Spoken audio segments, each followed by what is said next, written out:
If your PC is running low on space, you can make Windows automatically save your new files like documents, music, pictures, and even apps to an external drive instead of filling up your C drive. In this video, I'll show you step by step on how to set your USB or SD card as the default storage location on Windows 11. Let's get started. Insert the SD card or USB drive and confirm Windows recognizes it.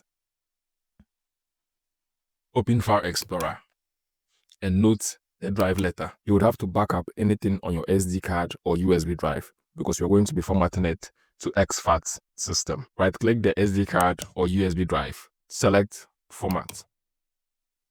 At the File System section, choose exFAT and click Start to begin the process. When done, confirm the prompt. Now it's time for us to set the SD card or USB drive as default for new content. Press Windows + I to open Settings.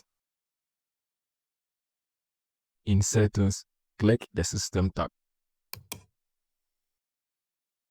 From there, select Storage.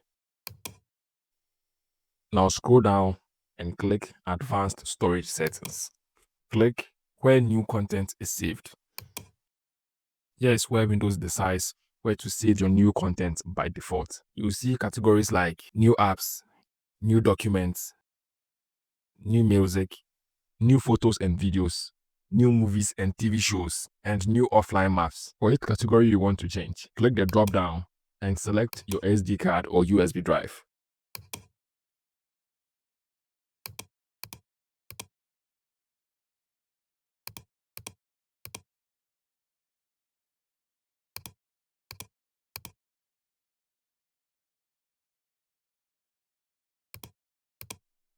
When done, close Settings. Changes are saved automatically. What this does is that Windows will create the relevant folders on the SD card or USB drive and place newly created or downloaded files of that type there by default. Now, when you create or download new files, they go straight to your SD card or USB drive instead of clocking your C drive.